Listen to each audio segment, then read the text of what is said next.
Hey, hey. Welcome everybody to Miss Glow's Kitchen, where there's sugar, spice, and everything nice, where we slice, dice, and entice, using everything we can, from peppers to allspice. What's up, my people? Y'all know what time it is? See y'all in the kitchen. A sub sandwich is on the menu today.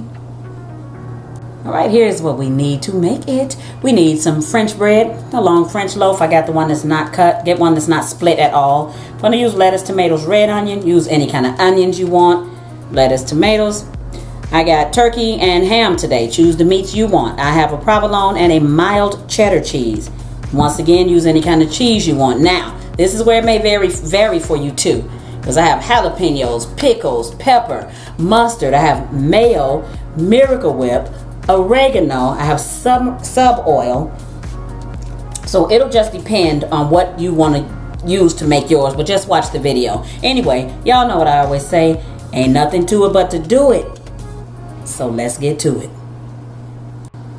And when I say get to it, that's exactly what I mean. These are Roma tomatoes, so I'm going to cut them on a slant. If you want to use a bigger or different tomato, be my guest. Do that. It'll work out. All right, lettuce, I'm going to give it a rough chop it kind of big. If you want to use shreds, you can do that. Using a red onion, you can use any kind of onion you want, or no onion. It's really up to you. What I'm going to do is I am going to give these a fine chop. So you can chop these as big or as small as you like. So it's really seriously going to be up to you. All right, now we'll get started with the sandwich, of course. And of course, the first thing you want to do is you want to split it. Now, if you don't want to split your bread all the way, you don't have to. So what I'm going to do is I'm going to split mine in half, because I like to flip the top over onto everything when I'm done. But if you want to cut yours and just leave the back and kind of stuff your sandwich, if you know what I mean, from the top, you can do that too. That does work. I have done it before. So I'm telling you, there's nothing wrong with that. It works. All right, so I'm just going to give it a nice cut. No, I'm not using a bread knife. I'm just using a regular knife in the kitchen today. So if you have a bread knife, use it. This one's just pretty sharp, so I'm okay with it. All right. So now, easy peasy for me. So I'm going to take you step by step all the way, show you exactly how I make mine. Now, for some people, especially if you're making a poor boy, but of course this is not a poor boy, but if you want to take some of your bread out, you can. So that's what I wanted to do today, is just take a little bit of it out, but you don't have to. So if you're a bread lover, don't take it out. Leave it in there. It's cool. So I just didn't want so much bread today. I wanted the filling to stand out in the sandwich. So that's why I chose to do, what I did. So, okay. On the top, I'm going to put mayo. So whatever brand mayo you have, or listen, you can use all mayo. You can use all Miracle Whip. You can use sandwich spread. So you can use what you want to use, but I'm going to tell you on here what I use. But you don't necessarily have to do this. You can make this sandwich your own, so you can tailor make it to the way you like it. So it's really up to you. Go for it. Believe me, it's going to be good. All right, so mayo, I slather it on. Yes, I do. So this, when I do cut it, tends to be a really sloppy, delicious sandwich, but I love it. So I slather the mayo on there. So I like extra. Anytime I get from the restaurant, I order extra. So at home, I make sure I put extra too. So all there is to it. I just like extra. Okay, so now, after we do the mayo on the top, I'm going to put Miracle Whip on the bottom. So if you have this groove, like I've dug out right there, make sure you put your Miracle Whip down in that groove. So don't forget that every part of your bread needs this on there. Now, this mayo, Miracle Whip, the main thing it does is it keeps your bread from getting soggy too. It's like the barrier between the veggies and the oil and things like that. So it keeps you from having a really soggy piece of bread when you bite into your sandwich. And especially if you store these, like I'm going to show you at the end how to cut pieces and wrap them up and store them so that they're still really good when you eat it, instead of just throwing it in a sandwich bag and putting it in the refrigerator. So anyway, keep going with the Miracle Whip at this point. So just get it on there really good. So put as much or as little as you like. So as I said before, I like extra, so extra I do. So put as much or as little, right?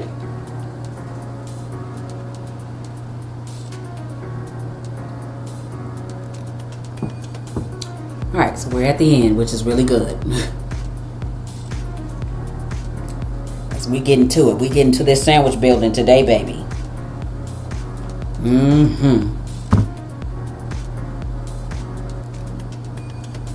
All right.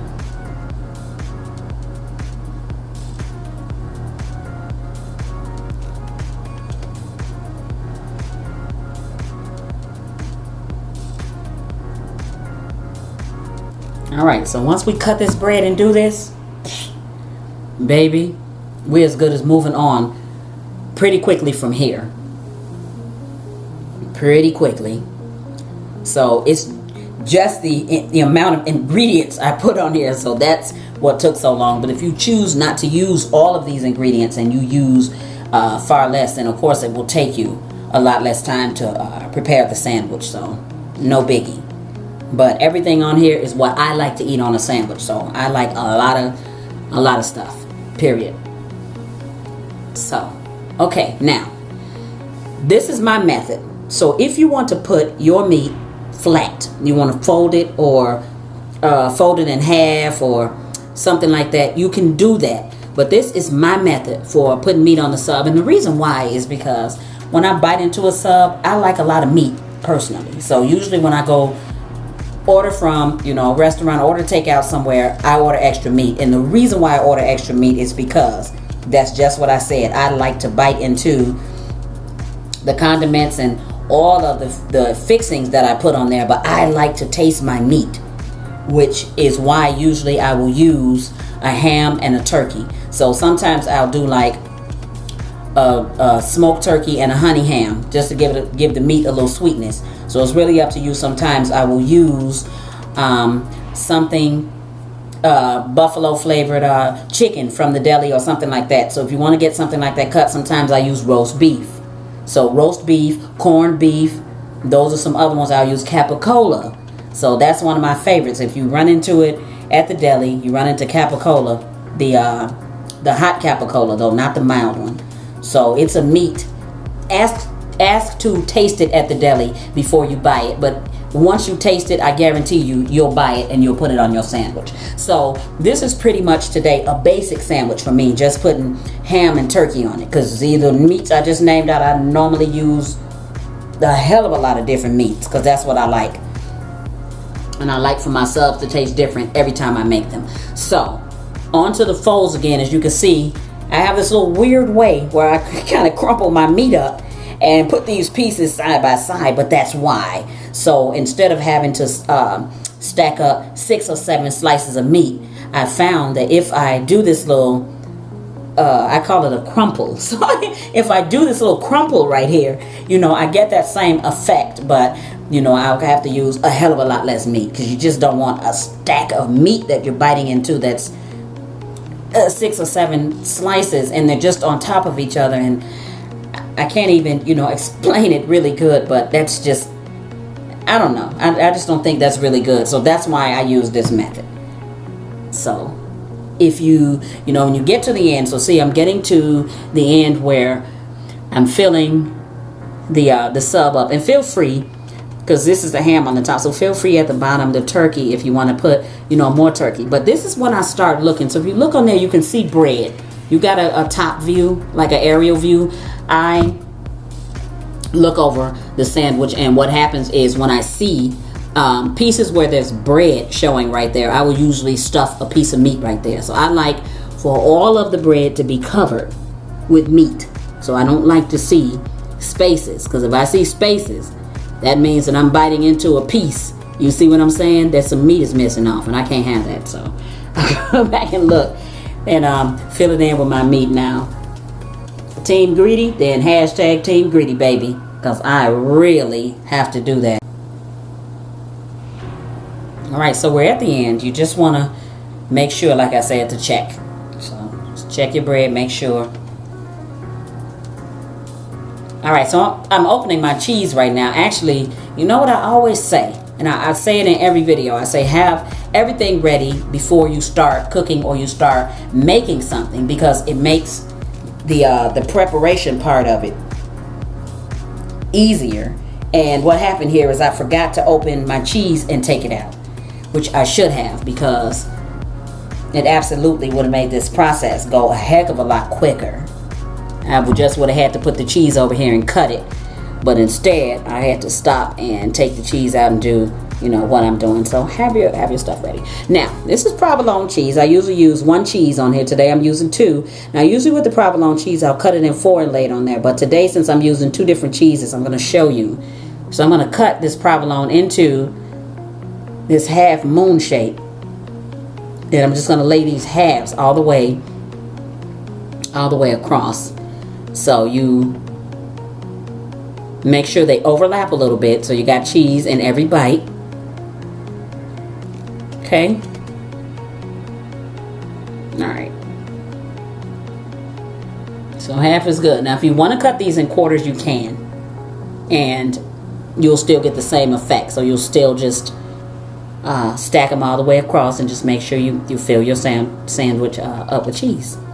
You just want to make sure you got it in every bite. All right, so here is the sorry, I have a slight headache. The mild cheddar. So I got provolone. Sorry, okay, I needed another piece of provolone. I forgot about that. I did need to put it all the way to the end. But okay, so now the mild cheddar. I'm going to cut this one in quarters, okay, but not in squares. So I'm going to cut them, as you can see, into triangles. If you want to cut them in squares, that's fine. This is just my method. I always do it like this, so it's tried and true. It works for me. All right, so I'm going to lay these triangles so that that point is touching the other piece of cheese.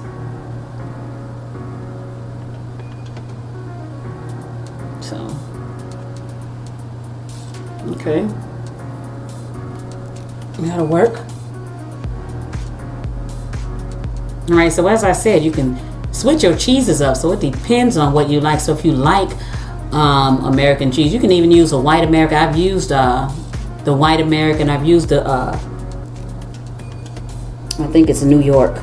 Yeah, it's a New York style cheese. I've used that one too. That one's really good. So a smoked Gouda, a smoked provolone. It's all kinds of cheeses that will make your sandwich so good. So it just depends. So if you don't eat pork, then ham. I mean, it's all kinds of meat. So you can always make a sub with the kind of meat you like.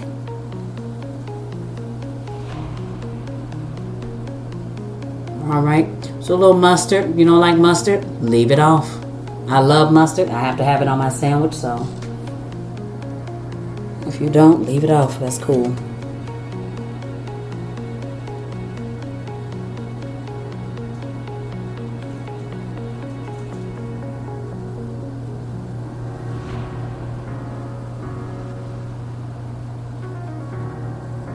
Okay.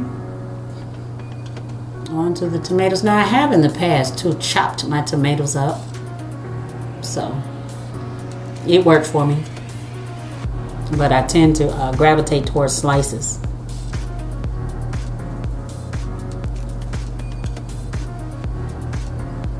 Okay. So as I said, these are Roma tomatoes. So if you want to use a different type of tomato, you definitely can. You definitely can. Okay, so I need to cut another piece of tomato because I didn't cut enough. I just didn't want to cut too much tomato today. So for some reason, it seems like I just didn't cut enough of anything. So, okay. This will work. That's kind of thick, but I like tomato, so I'm cool. All right, cool. All right.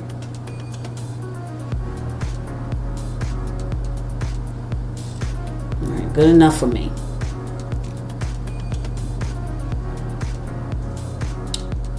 All right, red onions.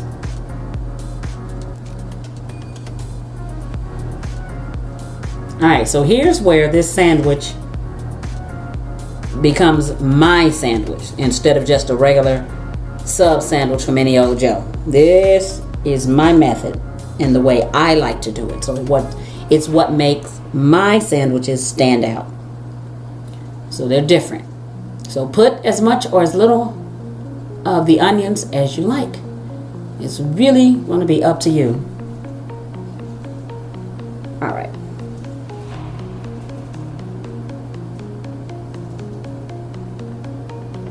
All right. Trying to pick them off, trying to keep all my onions right there. And there's a reason why I'm doing that.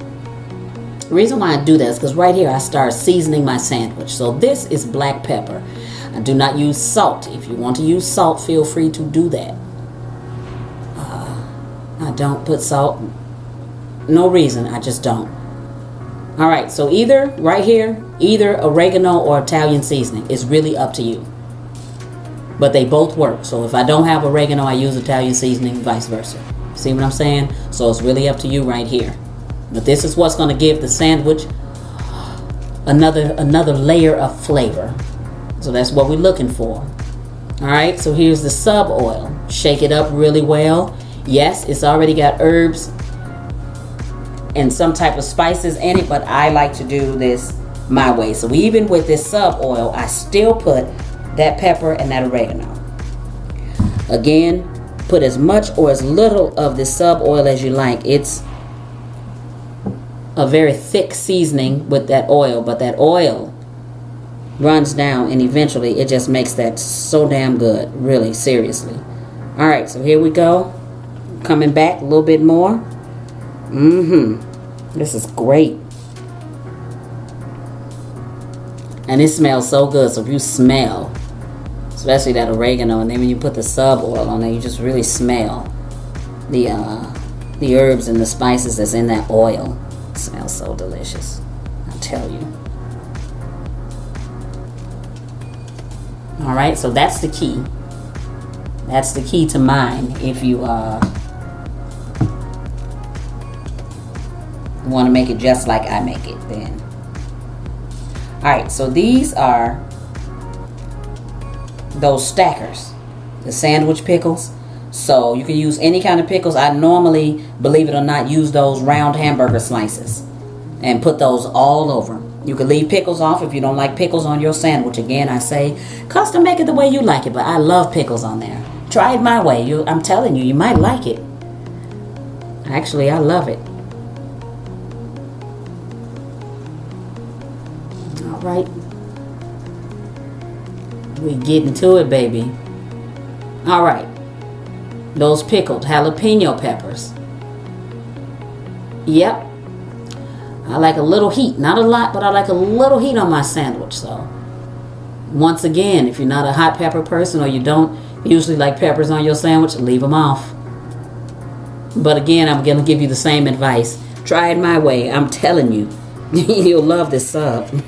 You will love it. Take my advice. I haven't had any complaints yet, and I've been making this for years. Okay. Line those peppers up. Now you notice I'm not putting it all over the sandwich. You see what I'm doing? I'm putting one line down the middle. And it's not because I don't have any more, because I do. I just don't want to put all of those peppers on the sandwich. I like to get the taste of it. So I put just enough on there to give me that flavor. And that flavor I'm looking for. A little heat. Alright, so I am a person that likes a minimal amount of lettuce on sandwiches. So you're going to see that I'm going to put a layer here. And it's not going to be a really thick layer. And that's why I chose to cut it in these squares and not use shreds. I don't like a lot of lettuce at all. But I like lettuce on my sandwiches, just not a lot. Alright, so here we are. See, we're at the end. Because after this lettuce, that is it. Alright. See? Told you it wouldn't take that long. Look at that. Baby, this is ready. You hear me?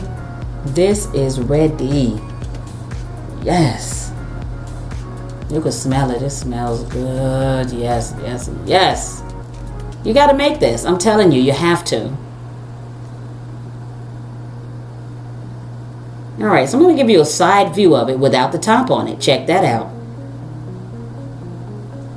Now, quickly, I told you I was going to give you a little tutorial on how I wrap these up, the way I keep them from getting real soggy and messed up. So instead of putting them in a sandwich bag and just letting everything fall off, I actually use plastic. Check out this Reynolds. It's got this little thing on here.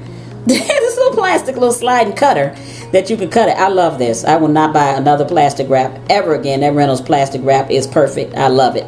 Anyway, all right, so, because I used to have a problem cutting that plastic using other brands, but Reynolds, trust me, love them. Buy it. You'll love it. You won't buy another kind. Trust me, you won't. It makes it so much easier when you know you have that plastic wrap stick in the bottom. But anyway, okay, on to the sandwich. All right, so then I take the corner, put it up there, the other corner. So I'm going to roll this and turn it a little bit. You see what I'm saying? I know it's a weird way I wrap these, but it works. It's a method to the madness. It works. All right, so you fold this. Your sandwich is completely covered. Look, nothing on there is going to move. Now that oil is going to soak through there. And believe me, when I tell you, you'll be happy you did this. You'll be really happy you did it. You wrap them up. So when you have that long sub like that, unless you're going to take that whole foot long to a party or something, because I've had to do that before too, then you just wrap that whole thing. You wrap that plastic around there really, really well. But if not, if you're going to save it and it's going to go in the refrigerator, you're going to have it for later for your family or your friends or something like this, you can wrap them individually like I'm showing you here. And they will keep a lot longer. They will keep like at least 3 to 4 days, you know, before that bread will actually get soggy for real. So you could keep it 3 to 4 days and still eat it, and it'll still be a fresh sandwich with the bread intact. You know what I'm saying? So wrap them up, give it a good wrap, and trust me, just putting them down in a sandwich bag, it just won't do. It's just not gonna work out. So, because everything could possibly fall off, and I just find that wrapping it in plastic wrap is much better. So try it. Try the plastic wrap. You can't go wrong with it. Side view of the finished sandwich. Beautiful, isn't it? Woo-hoo! Now I'm going to show you this sloppy sandwich. Look how sloppy it is after I cut it with those chips. Thanks for watching, everybody. Enjoy. As always, I appreciate you. Hit that like, subscribe, and share. Thank you.